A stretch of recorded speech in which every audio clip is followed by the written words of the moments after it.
नहीं हुआ है, क्या 2024 तक होगा? जब एनटीपीसी में 20 गुना रिजल्ट कहा गया है तो 11 गुना क्यों दिया गया? एक ही विद्यार्थी का रिजल्ट 5 पोस्ट के लिए क्यों भरा गया? और तीसरा और आखिरी सवाल, 12वीं के पद के लिए 12वीं के बच्चों के साथ ग्रेजुएशन के बच्चों को उठाया गया, क्या दोनों का स्तर समान है? और नॉर्मलाइजेशन में 15-20 नंबर किस प्रक्रिया के तहत बढ़ाया घटाया जाता है? अगर आप छात्रों के सवाल जवाब दें सर, शायद उनमें फायदा हो। आपने सारे प्रश्न पूछे हैं, सारे के सारे महत्वपूर्ण प्रश्न हैं। मैं इन सारे प्रश्नों को एक एक करके लेता हूं। सबसे पहले, लेवल 1 में 2 स्टेज एग्जाम क्यों? 1,25,00,000 के आसपास स्टूडेंट्स ने अप्लाई किया है। इतनी बड़ी संख्या में देश भर में अगर रिक्रूटमेंट करना है तो आपको एक लेवल के एग्जाम से, सिंगल एग्जाम से करना बहुत मुश्किल है। फिर भी हम इसको री एग्जामिन करेंगे। इतनी बड़ी संख्या में 1,25,00,000 कैंडिडेट्स अगर हो तो कैसे उनको एक साथ सेम तरीके से, same level of hardness of question की, ये सब करना अति डिफिकल्ट। आप सब इस प्रक्रिया से गुजर चुके हो, आप भी समझते होंगे। इसलिए इसके दो, एक प्रीलिम एग्जाम और उसके बाद में एक कंप्यूटर बेस्ड टेस्ट 2, इस तरह से करके किया गया। वो नोटिस में लिखा गया था कि अगर जरूरत पड़ी, अगर परिस्थिति हुई तो उसके 2 लेवल किए जाएंगे। पहला ये। दूसरा, आपका प्रश्न कि 10+2 में ग्रेजुएट्स को कैसे अलाउ करें। देखिए, किसी भी एग्जाम में मिनिमम क्वालिफिकेशन का स्टैंडर्ड होता है, मैक्सिमम क्वालिफिकेशन का नहीं होता है कभी भी। ये कानूनन कॉन्स्टिट्यूशनल व्यवस्था में हम लोग काम कर रहे हैं। कॉन्स्टिट्यूशनल व्यवस्था के हिसाब से हम मिनिमम प्रिस्क्राइब कर सकते हैं, मैक्सिमम प्रिस्क्राइब नहीं कर सकते। तो 10+2 के लिए जो क्वालिफिकेशन वाला स्केल है, उसमें अगर ग्रेजुएट बैठे हैं तो उसको रोकने का हमें कोई अधिकार नहीं है, किसी को कोई अधिकार नहीं है। अगर कोई नया इसके बारे में कोई नया न्यायपालिका की तरफ से कोई चीज आती तो अलग बात है, लेकिन हमारे पास कोई अधिकार नहीं है इसका। दूसरा विषय था ये। तीसरा विषय आपने रखा समय का। देखिए, शुरू में इसके लिए, जो इस एग्जाम को कंडक्ट करने के लिए एप्लीकेशंस आई, दोनों के दोनों एग्जाम्स में 1 करोड़ से ज्यादा एप्लीकेशंस आई। 1 करोड़ से एप्लीकेशन ज्यादा आई तो जो एग्जामिनेशन कंडक्ट करने के लिए एजेंसी हमको हायर करनी थी, उसको हायर करने में टाइम लगा, 6 महीने से ज्यादा लगा। नेचुरली इतनी बड़ी संख्या में अगर एग्जाम करना है देश में, तो अपने आप में वो एक बहुत बड़ा challenge. It's a Himalayan task, it's a huge task, it's a very very big challenging task. तो एजेंसी को सेलेक्ट किया गया।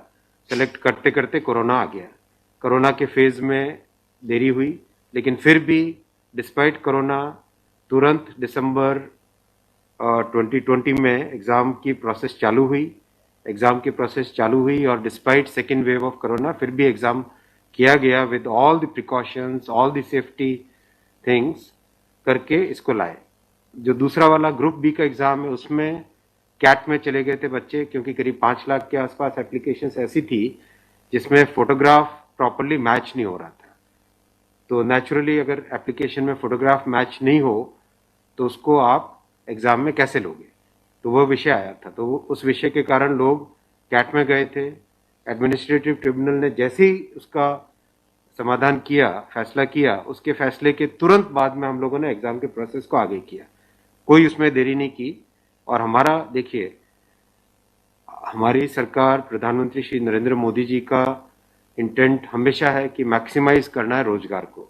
इसीलिए आप देखिए, इतनी बड़ी संख्या में, यानी रेलवे में 1,40,000 टोटल, 1,05,000 ग्रुप डी की कैटेगरी में, लेवल 1 की कैटेगरी में, और लेवल 2 से लेवल 6 की कैटेगरी में 35,000 कैंडिडेट्स वैकेंसीज। 1,40,000 की वैकेंसीज लाना कोई छोटी बात नहीं है, बहुत बड़ी बात है।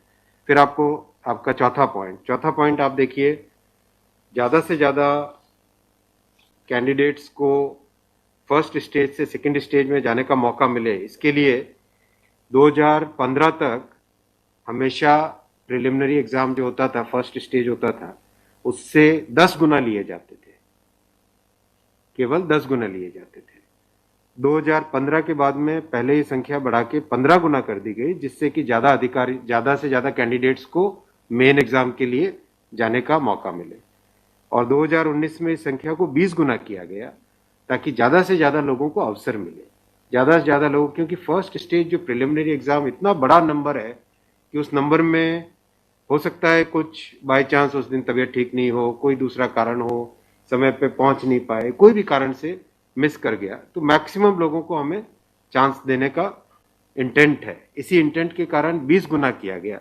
जो 10 गुना था 2015 से पहले, उसको 20 गुना किया गया 2019 में।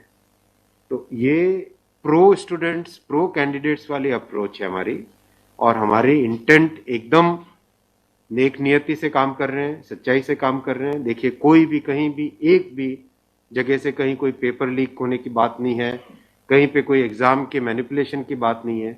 जो आज सिर्फ मुद्दा है, मुद्दा सिर्फ इतना है कि शॉर्टलिस्ट कैंडिडेट्स कितने किए जाए, यही मुद्दा है। इस मुद्दे को सॉल्व करेंगे, इसको भी हम बहुत सेंसिटिवली सॉल्व करेंगे। हमारे लिए छात्र हमारे साथी हैं, हमारे भाई हैं, हमारी बहनें जो एग्जाम दे रहे हैं, तो हमारे लिए बहुत इंपॉर्टेंट है, हम इसको बहुत सेंसिटिवली हैंडल एक करेंगे। तस्वीर और दिखाई पड़ी, बच्चों को लाठीचार्ज। कल रात को आपने देखा, अगर तस्वीरें दिखाई हो हॉस्टल में घुस, मैं आपको इतना बताना चाहूंगा कि जो लोग किसी भी अपनी खुद की संपत्ति को अगर जलाते हैं, खुद की संपत्ति पे अगर अटैक करते हैं, उसको डिस्ट्रॉय करने की कोशिश करते हैं, तो उसमें जो प्रक्रिया पुलिस की होती है वो होनी, अगर हुई है, मेरी बात आप इसमें स्पष्ट रखिए कि मैं छात्रों को कह रहा हूं कि आपकी संपत्ति है, आप अपनी संपत्ति को जलाने के लिए क्यों बाहर निकले।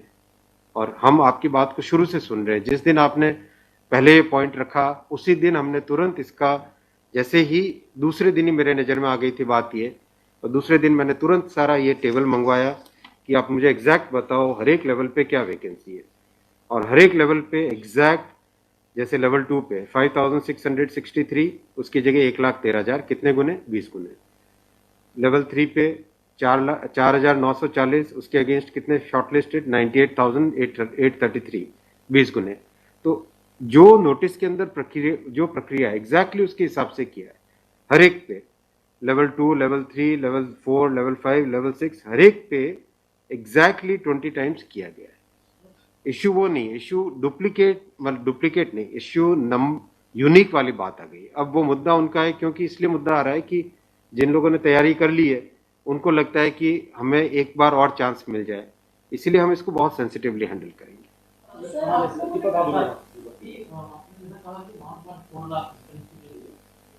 One of the world's largest.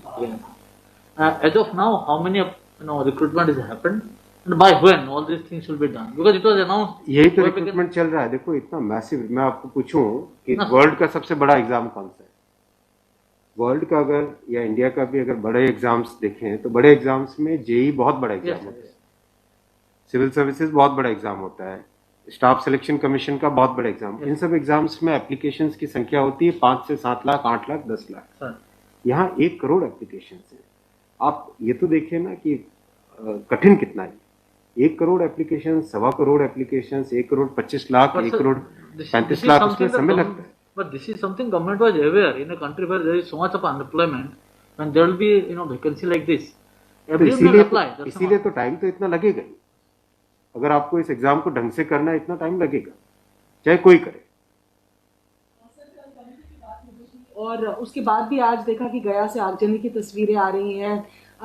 क्या ये कन्वे नहीं हो पा रहा है? कहाँ पर ये लैक ऑफ कम्युनिकेशन आपको लग रहा है, या मैटर पॉलिटिसाइज हो चुका है? नहीं, कुछ लोग इसका गलत फायदा उठा रहे हैं, और मैं उनसे भी निवेदन करूंगा कि छात्रों को भ्रमित न करें, कोई गलत इसका उपयोग न करें। ये छात्रों का मामला है, ये देश का मामला है, इसको हमें सेंसिटिवली हैंडल करना चाहिए, और इसमें हर तरीके से संवेदनशीलता के साथ इस मामले को लेना चाहिए। सर, कुछ छात्रों के ऊपर FIR भी दर्ज की है, कुछ पुलिस के स्टडी में भी अभी के समय में है, ऐसी खबरें आ रही हैं।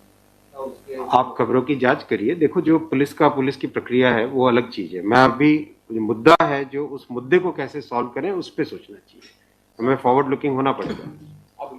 सर, मेरा एक सवाल है कि जिन राज्यों में हिंसा की खबरें या फिर जो रेल रोकने का जो मूवमेंट चल रहा है, ट्रैक पे स्टूडेंट बैठे हैं, क्या उन राज्यों के मुख्यमंत्री से आपकी बात हुई है, और क्या कुछ आप लोग की संदर्भ में की कैसे? बिल्कुल, सब जगह लॉ एंड ऑर्डर स्टेट का जो रोल होता है, राज्यों के मुख्यमंत्रियों ने भी बहुत संवेदनशीलता के साथ काम किया है, और हम भी कॉन्स्टेंटली टच में हैं, कंटिन्यूसली टच में हैं। और जो आज कमेटी की बात भी सबके पास जा चुकी है ऑलरेडी, और मेरे ख्याल से ज़्यादातर जगह से स्टूडेंट्स ने इस विषय को स्वीकार भी किया है। और मैं अभी भी रिक्वेस्ट करूंगा एक बार फिर सारे स्टूडेंट बंधुओं को, छात्रों को, कैंडिडेट्स को कि आप प्लीज़ अपनी ग्रीवेंसेस को, अपने पॉइंट को, अपने कंसर्न को, अपने विषय को, अपने मुद्दे को फॉर्मली रखिए। हम इसको एकदम संवेदनशीलता के साथ टैकल करेंगे।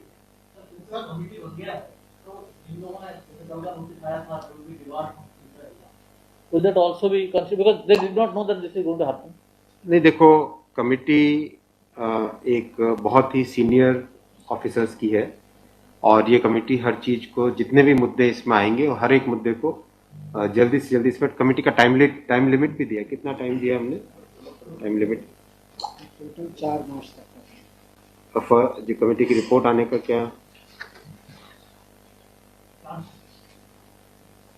मतलब, जल्दी से जल्दी हमारा एम है कि इस मुद्दे को बिल्कुल भी डिले न करके जल्दी से जल्दी सॉल्व करें। 16/2 तक सारे के सारे कैंडिडेट्स अपने कंसर्न सबमिट कर सकते हैं। 3 वीक्स टाइम दिया। I think that's a reasonable time. इससे ज़्यादा टाइम देने की ज़रूरत नहीं है।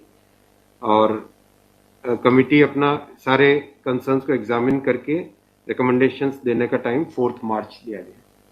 तो कोशिश करेंगे उससे पहले अगर हो जाए, 4 मार्च से भी पहले अगर हो जाए। डिपेंड करेगा कि कितने रिप्रेजेंटेशंस आते हैं। और मोटे मोटे मुद्दे तो अभी आ चुके हैं पब्लिक में सबके, इसलिए मुझे नहीं लगता है कि इसमें बहुत ज़्यादा टाइम लगेगा। मुद्दे हैं वो आपकी नॉलेज में आ गया है, मोटा मोटी सही आ गया है। दूसरी ओर ये कि जो आपके पैरामीटर्स हैं उस पर सब कुछ सही तरीके से दिया गया है, उसी तरह से शॉर्ट लिस्ट किया गया है। फिर इसमें प्रॉब्लम, फिर उसमें कमेटी आपको रिपोर्ट क्या करेगी और करेंगे क्या? इसका मतलब अगर चेंज करते हैं कुछ तो दूसरे एक बड़ा पक्ष और भी तो विरोध करेगा। हाँ, ये इसीलिए तो मैं आपको देखो बताऊं ना, एग्जैक्ट किसी भी लेवल पे नोटिस में जो लिखा था कि 20 गुना कैंडिडेट लेंगे, अगर आपके सामने टेबल रखा हुआ है, 5,663 की जगह 1,13,000 यानी 20 गुना, 4,940 के लेवल 3 में 98,833 20 गुना, 161 के अगेंस्ट 3223 20 गुना, 17,393 347 3,47,676 20 गुना, 7,124 वैकेंसीज के अगेंस्ट 1,42,413 20 गुना।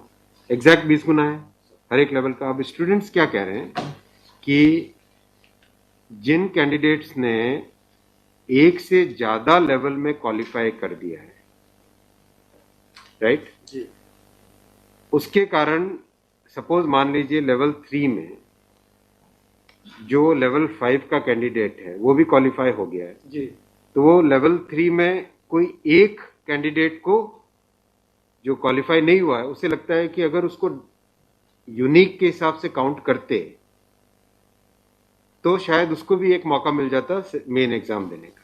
बराबर है, ये मुद्दा है, मुद्दा ही है।